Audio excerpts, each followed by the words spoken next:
Beri tepuk tangan pada Tuhan. Silakan duduk saudara. Pertama-tama tentu saya harus mengucapkan ini.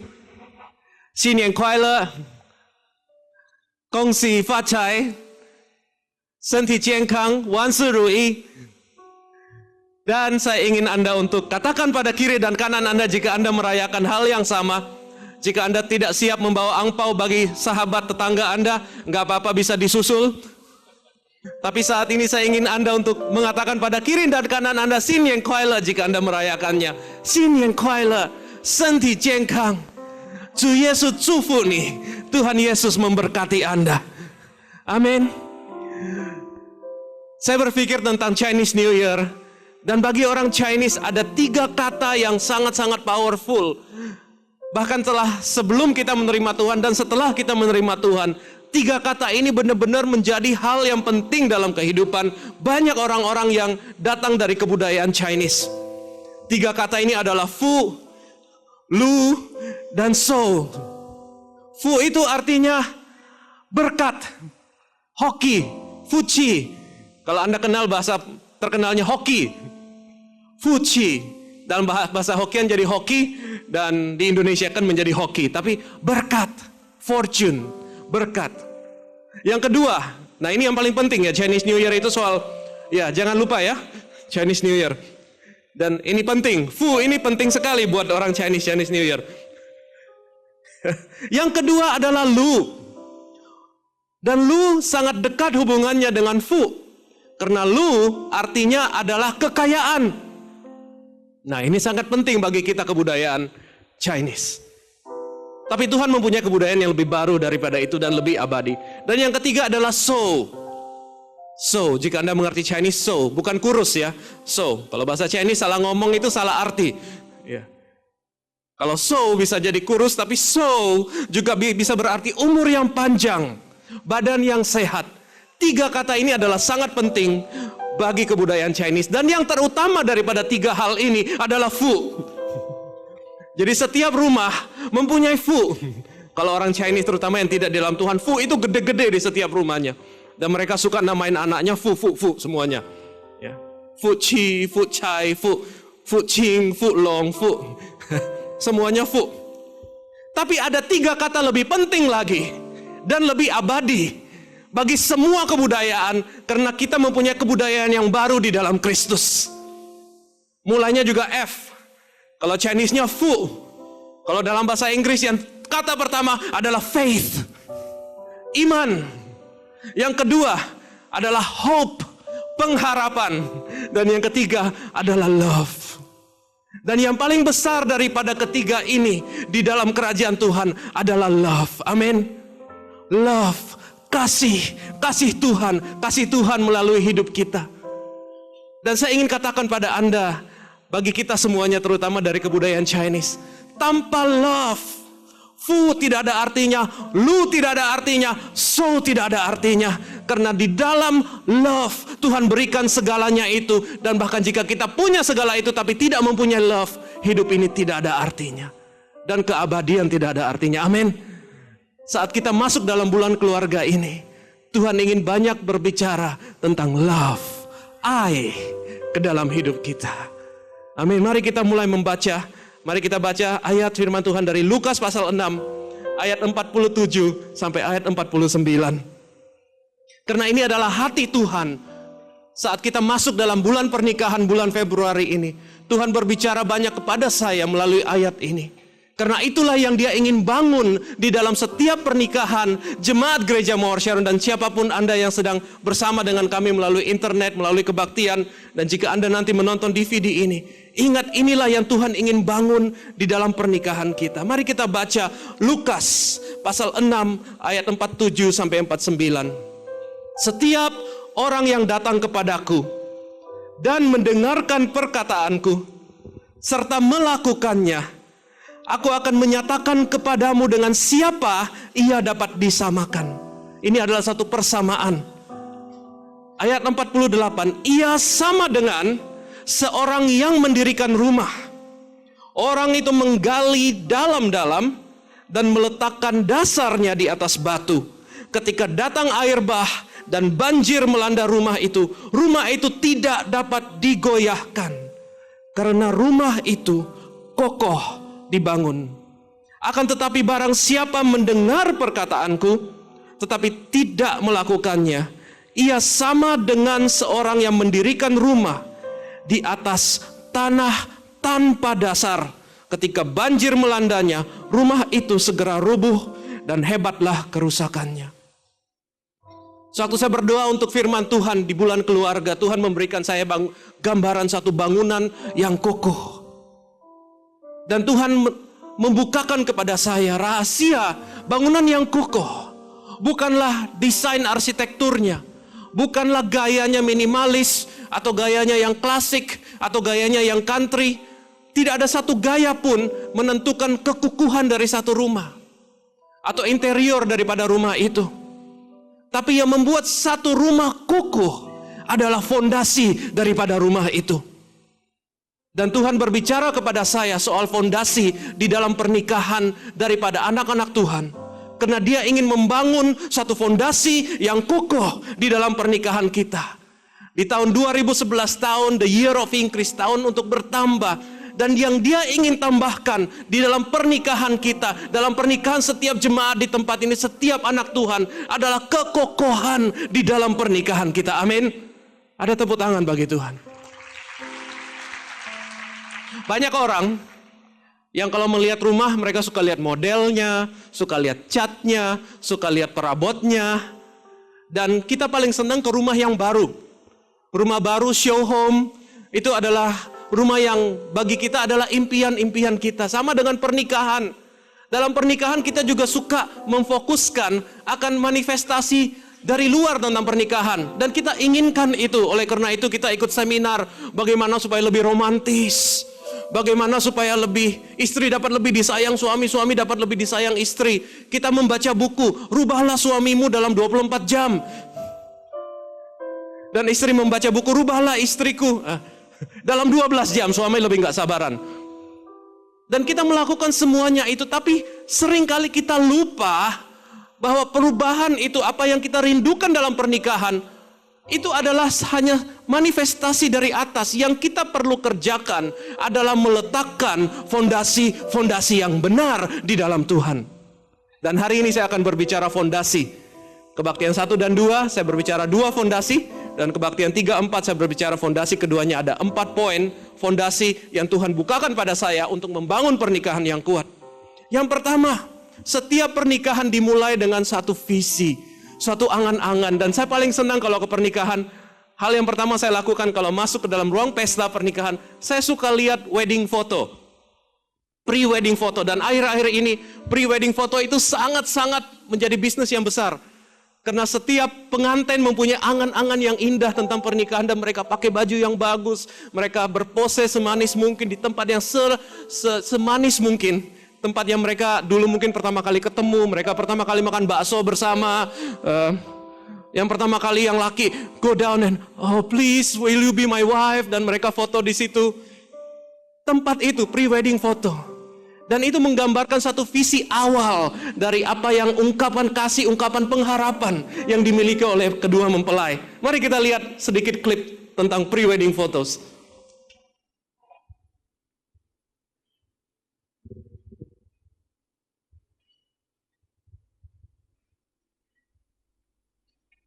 My dream, my marriage.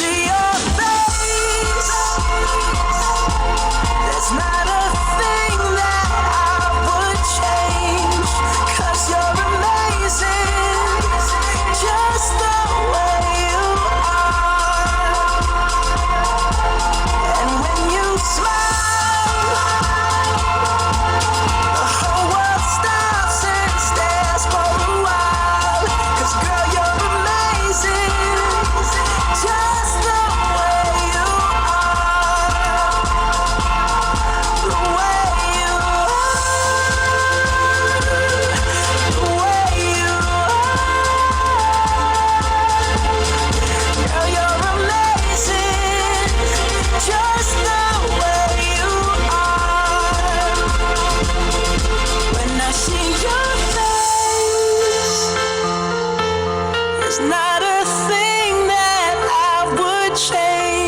much, 'cause you're amazing, just the way you are.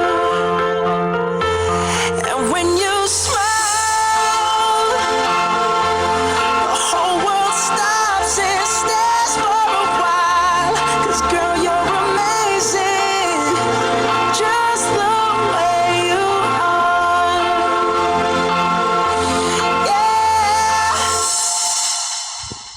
Setiap gambaran itu membuat kita jatuh cinta kepada kedua mempelai. Karena setiap gambaran itu menggambarkan begitu banyak kasih di antara pengantin pria dengan wanita, and they love each other so much, dan mereka begitu bahagia. Dan saya berharap bagi Anda yang telah menikah lebih daripada 1 tahun ini membawa memori yang indah kembali bagi Anda juga. Tapi satu hal yang ditangkap oleh foto-foto ini adalah suatu impian yang begitu dalam yang dipendam oleh seorang pria dan seorang wanita akan bagaimana pernikahannya nanti. Tapi di dalam kenyataan, setelah waktu berlalu 1 tahun pernikahan kertas, nggak ada apa-apanya. 1 tahun itu honeymoon.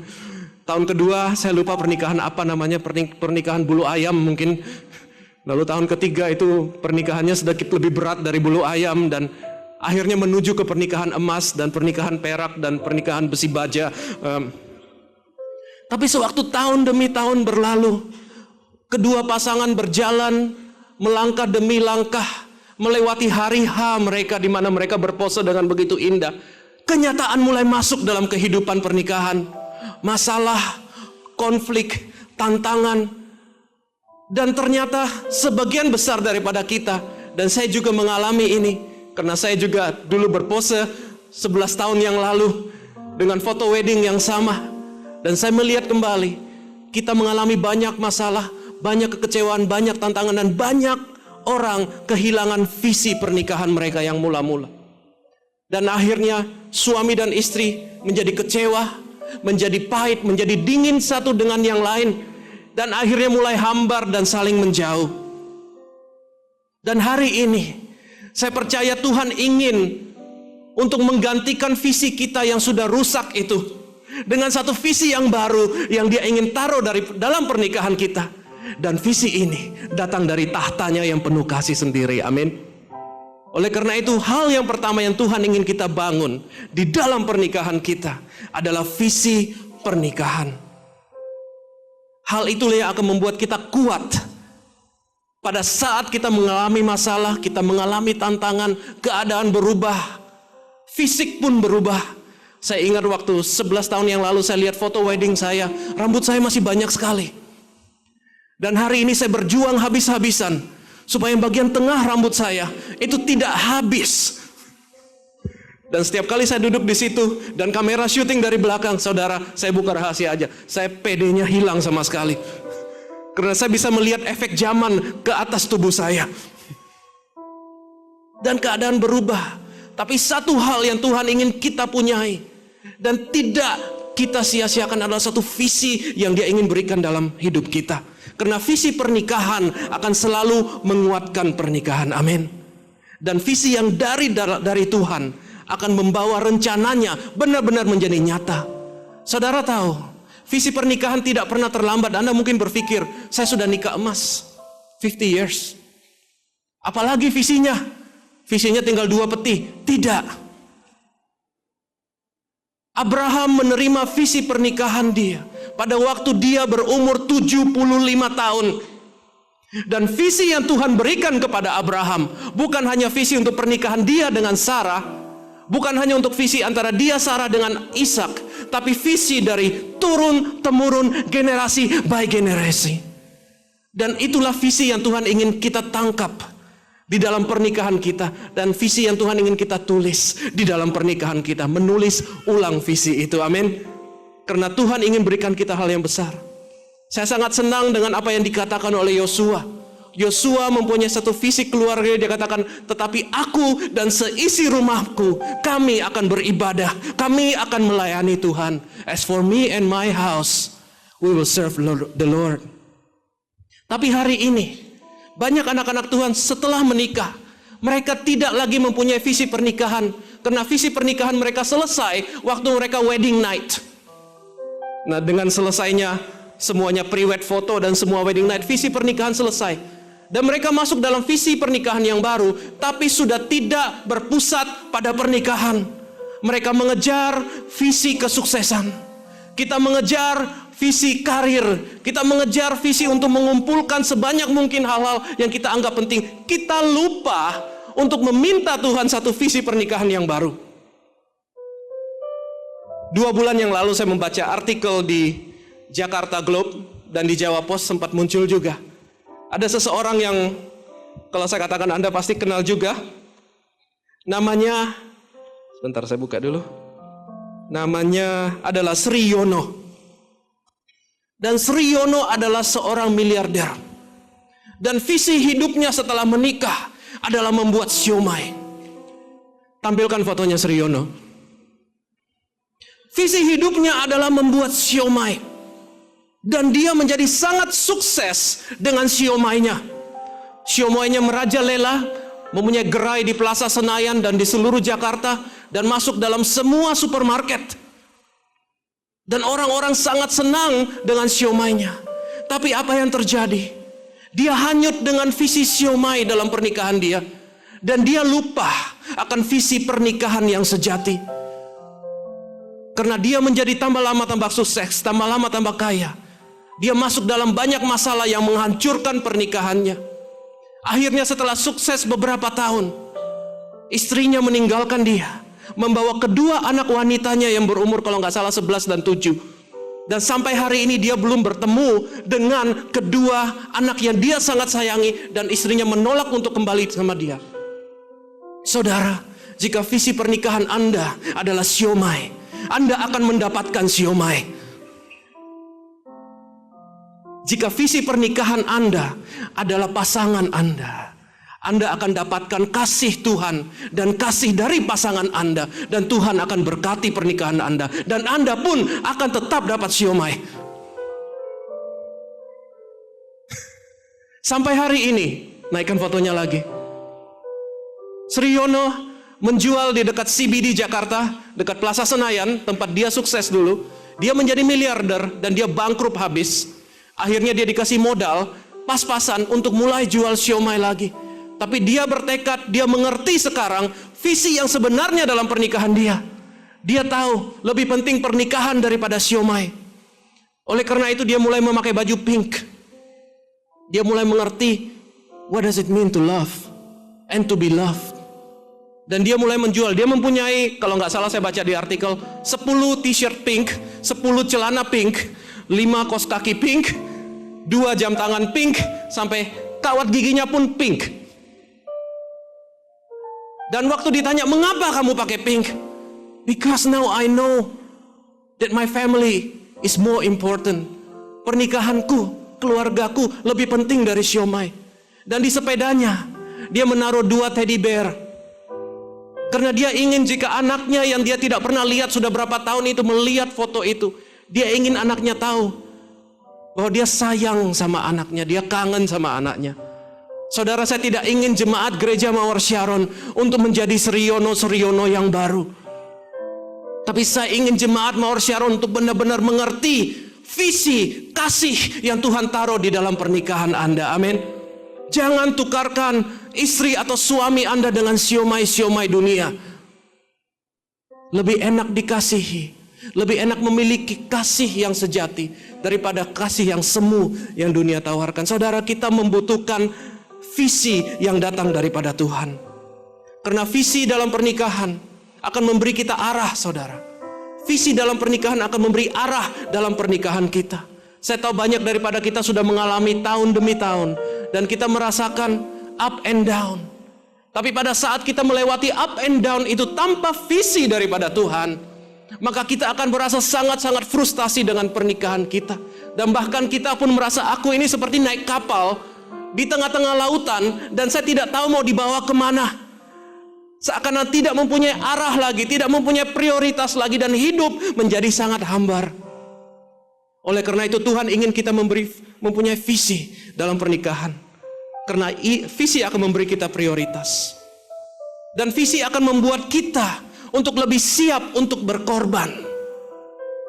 Saudara, saat kita mempunyai visi, kita menukarkan kepentingan diri kita dengan kepentingan kita bersama. Firman Tuhan mengatakan dua telah menjadi satu, dan apa yang disatukan Tuhan jangan dipisahkan oleh manusia. Dengan kata lain, di mata Tuhan suami dan istri adalah satu. Dan jika seorang suami atau istri tidak mau untuk membayar harga dan berkorban untuk kepentingan satu itu, maka tidak ada komitmen di dalam pernikahan itu. Oleh karena itu visi membuat kita mampu. Karena kita tahu kita mau kemana, kita tahu kita mau mengasihi seperti apa, kita tahu rencana Tuhan dalam hidup kita seperti apa, dalam pernikahan kita. Kita sanggup berkorban, dan pada saat kita berkorban, sesuatu yang ajaib terjadi. Komitmen mulai bertambah. Pernahkah Anda dengar istilah orang tambah ditekan, dia tambah setia? Manusia mempunyai sikap seperti itu. Oleh karena itu, dalam pelatihan tentara tidak dikasih refleksi 24 jam, terus dikasih makan yang enak-enak. Tapi tentara disuruh push up 1000 kali, suruh lari puluhan kilo membawa ransel. Tapi anehnya, tambah ditekan, tambah setia kepada negara. Dan Tuhan mengizinkan hal itu terjadi dalam pernikahan kita. Karena Tuhan ingin untuk kita mempunyai komitmen yang besar di dalam pernikahan. Tapi komitmen tanpa visi tidak ada artinya, karena sama dengan perjalanan yang tidak mempunyai arah. Kita tidak mengerti kita komitmen apa. Seorang tentara tahu komitmennya adalah membela kedaulatan negara. Tapi jika Anda berkomitmen dalam pernikahan tapi tidak mempunyai arah, apakah yang Anda komitkan itu? Yang ketiga, visi akan membantu kita untuk lebih fleksibel dan lebih murah hati, tidak kaku. Banyak orang dalam pernikahan setelah tahun demi tahun berlalu, suami menjadi sangat tidak fleksibel dengan istri, istri menjadi sangat tidak fleksibel dengan suami. Istri bilang, "Pak, ayo banyak waktu, ambil waktu, kita bisa bersama, kita bisa." Suami, jangan macam-macam, aku ini sibuk. Aku perlu ini, Pak. Kamu ini bikin aku repot aja. Sangat tidak fleksibel. Dan sama dengan istri, suami waktu saat membutuhkan perhatian, membutuhkan dorongan, istri sudah sangat-sangat tidak fleksibel, mengatakan, "Aku tidak akan buang-buang waktu dengan engkau. Apa yang engkau kerjakan selama ini, engkau tidak peduli dengan aku. Aku tidak ada lagi kasih sayang. Aku harus jaga diriku. Kalau engkau tidak jaga aku jaga diriku sendiri." Sangat-sangat tidak fleksibel. Apa yang terjadi pada saat suami dan istri tidak fleksibel? Apa yang terjadi pada saat suami istri tidak dapat murah hati? Karena mereka tidak mempunyai tujuan.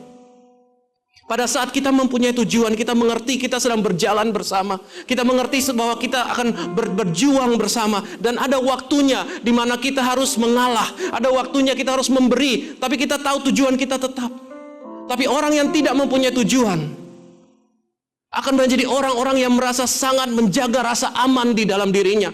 Dan membuat orang-orang, suami dan istri itu menjadi sangat-sangat egois. Masuk ke dalam dirinya. Dan membuat pernikahan menjadi suatu organisasi, bukan lagi suatu organisme. Pernikahan disatukan oleh Tuhan, dua menjadi satu, bukan seperti PT atau partnership, tapi adalah suatu organisme yang disatukan oleh Tuhan. Amin. Jadi katakan pada kiri kanan Anda, jika Anda suami istri, "You are not my company partner." Anda bukan partner perusahaan saya, tapi Anda adalah partner hidup saya. Amin. Nah, jadi kita perlu visi supaya kita tidak kaku, tidak pelit kepada suami dan istri kita. Dan pada saat kita mempunyai visi, suami akan merasa aman karena dia tahu dia sedang membawa keluarganya menuju ke satu arah yang benar. Dan istri pun merasa aman karena dia tahu suaminya memperhatikan dia dan berjalan dalam visi yang sama. Dengan kata lain, ada kesatuan. Dan visi akan membuat kita menjadi lebih kreatif. Pernikahan kita, visi pernikahan akan membuat pernikahan lebih kreatif. Anda akan lebih kreatif dalam segala hal. Dari hal yang paling intim sampai hal yang paling umum, Anda akan menjadi lebih kreatif. Banyak daripada kita sudah menikah 10 tahun, 20 tahun, 30 tahun, 40 tahun. Bagi kita, setiap hari itu bagaikan kitab ulangan. Saya bangun, saya makan pagi, istriku masak nasi goreng. Atau yang istri bilang, "Saya bangun, suamiku pasti masih ngorok." Terus dia ganti baju, terus dia naik mobil ke kantor, terus dia baca koran, terus dia kembali, dia baca koran, dia nonton TV, dia nonton bola, terus dia ngantuk, terus dia tidur. menjadi sangat-sangat rutin. Dan segala hal menjadi begitu hambar. Dan akhirnya suami bertambah jauh pada istri, tertarik kepada hal-hal atau orang-orang lain yang lebih kreatif, memberikan alternatif solusi hubungan yang lebih kreatif. Mulainya dari Facebook. Oh, ini kreatif ya. Wajahnya lain seperti yang biasa-biasanya. Terus diterusin ke Twitter, nanti jadi chatting, BBM-an, ketemuan. Akhirnya berkreasi di luar hubungan. Dan berprokreasi dan seterusnya dan seterusnya. Kekurangan kreativitas dalam pernikahan. Istri tidak lagi tertarik kepada suami, suami tidak lagi tertarik kepada istri. Apa yang terjadi dalam pernikahan seperti ini? Pernikahan yang sudah kehilangan visi. Kita membutuhkan visi dalam pernikahan kita. Amin. Katakan bersama, kita butuh visi dalam pernikahan. Dan hari ini adalah hari peringatan daripada Tuhan. Dia ingin kita mempunyai visi. Jadi kalau kita ingin mempunyai visi, apa yang kita harus tuliskan? Karena visi adalah pernyataan, sasaran, dan tujuan daripada hubungan pernikahan kita. Dari hubungan pernikahan antara seorang pria dan seorang wanita. Kita punya visi untuk segalanya. Kita punya visi untuk bisnis, kita punya visi untuk karir, kita punya visi untuk pendidikan, kita punya visi untuk menabung, kita punya visi segalanya. Yang satu visi yang kita tidak punya sebagai orang-orang yang sudah menikah, apa? Visi pernikahan. Padahal visi pernikahan adalah dasar dari semua segala visi yang kita hidupi dalam kehidupan kita setelah hari kita menikah. Apa yang kita bisa tuliskan? Dan saya mengajak Anda setelah kebaktian ini, Anda pulang, bertemu dengan suami dan istri, pegangan tangan lagi, saling menatap. Dan kalau sudah lama nggak senyum, mulai senyum dikit dulu. Makan makanan yang enak bersama, bawa bolpen, bawa kertas. Mulai jujur dengan perasaan hati, mulai jujur dengan kebutuhan, mulai jujur dengan apa yang Tuhan taruh dalam hidup Anda. Dan mulai menuliskan visi pernikahan Anda bersama-sama. Apa yang kita tuliskan dalam visi pernikahan? Yang pertama adalah bagaimana di dalam pernikahan kita dapat saling mendorong untuk bertumbuh lebih mengasihi Tuhan. Karena semua pernikahan di dalam Tuhan harus dimulai bersama dengan Tuhan. Banyak anak-anak Tuhan, orang-orang Kristen rajin ke gereja, rajin pelayanan, lakukan semuanya, doa puasa, doa tidak puasa. Pelayanan keluar, pelayanan ke dalam, pelayanan ke kiri, pelayanan ke kanan. Semuanya dijalanin, tapi sendiri-sendiri. Suaminya melayani sendiri, istrinya melayani sendiri. Suaminya bertumbuh rohani sendiri, dan istrinya bertumbuh rohani sendiri. Perjalanan yang sangat-sangat lonely. Tuhan ingin kita mengalami spiritual journey. Tapi Tuhan ingin kita mengalami spiritual journey bersama. Oleh karena itu kita dua telah dijadikan satu. Jangan setelah disajikan satu, rutenya beda-beda sendiri. Amin. Mari kita satukan. Mari kita bertumbuh bersama. Dan kita harus tuliskan bagaimana kita akan bertumbuh bersama, mengasihi Tuhan dan melayani Tuhan dan meninggikan Tuhan dalam pernikahan kita. Itu yang poin yang pertama dalam visi. Poin yang kedua, setelah Tuhan, yang paling penting adalah kita berdua, suami dan istri. Saya katakan ini saudara, saya bukan hanya karena saya harus berkhotbah. Karena saya katakan ini, saya datang dari hati saya yang paling dalam. Saya pun melihat pre-wedding foto saya 11 tahun yang lalu, dan barusan ini di Bali Oktober yang lalu kita pre-wedding foto lagi. Itu bukan pre-wedding lagi, post-wedding. Post-wedding, 10 tahun terlambat foto. Dan sewaktu saya melihat perbedaan dan pertumbuhan kita, ada satu hal yang tetap sama yang kami bersyukur Tuhan bukakan pada awal pernikahan kita, adalah visinya tetap sama. Visinya tetap sama. Salah satu visi pernikahan saya adalah saya akan memberikan yang terbaik untuk mengasihi kekasih saya yang saya nikahin 11 tahun yang lalu itu. Dalam segala bentuk ungkapan kasih akan aku berikan yang terbaik, dan aku akan selalu berikan yang terbaik. Dan itu belum berubah sampai hari ini, puji Tuhan.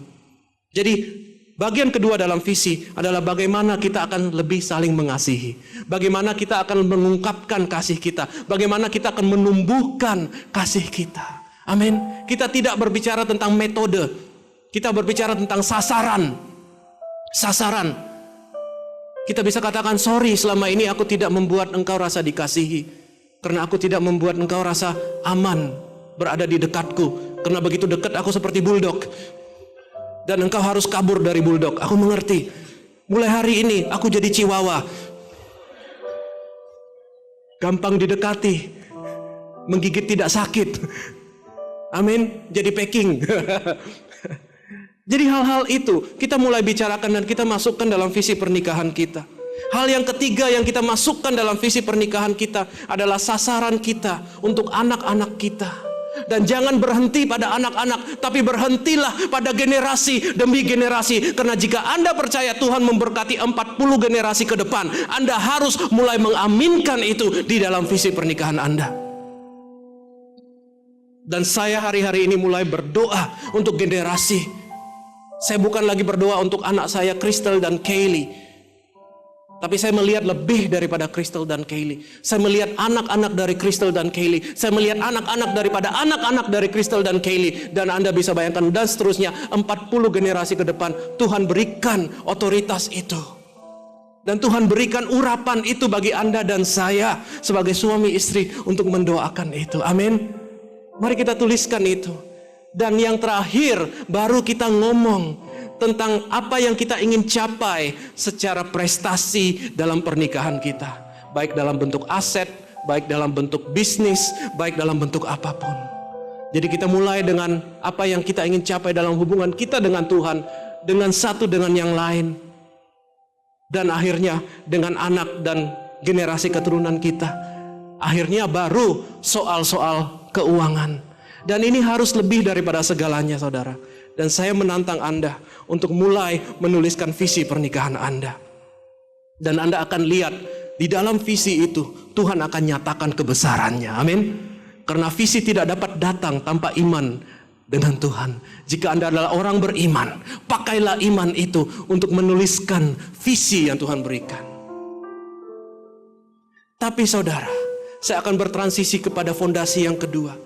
Tuhan juga menyadarkan kepada saya bahwa pada saat kita mempunyai visi, bahkan pada saat Dia telah berikan visi ke dalam pernikahan kita, visi itu akan selalu gagal. Saya ulangi, visi apapun yang datang daripada Tuhan akan gagal dalam pernikahan kita jika pernikahan kita tidak mempunyai nilai-nilai dasar kebenaran yang kita temukan di dalam Tuhan. Visi akan selalu gagal. Visi pernikahan akan selalu gagal jika tidak dibangun di atas dasar nilai-nilai pernikahan yang benar. Anda tahu apakah nilai-nilai itu? Nilai-nilai adalah cara kita membedakan yang benar dan yang salah. Nilai-nilai adalah cara kita atau apa yang kita junjung tinggi di dalam diri kita, dalam hati kita, yang kita anggap penting. Dan saya tidak tahu jika Anda sudah menyadari sampai hari ini, terutama jika Anda telah menikah lama. Pada saat suami dan istri menikah, setiap suami dan setiap istri membawa nilai yang berbeda. Ada suami yang memikirkan, oh, it's okay. Aku kalau kerja keras, tapi tidak perlu berekreasi dengan istri, karena cintaku kunyatakan melalui kerja keras. Tapi yang istri datang dari keluarga yang sangat menunjukkan kasih sayang daripada waktu mereka bersama-sama bagi istrinya.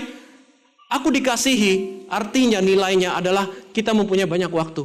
Dan bertemulah kedua nilai yang berbeda ini. Dan disitulah terjadi konflik yang sangat-sangat kadang-kadang merusak pernikahan, perbedaan nilai.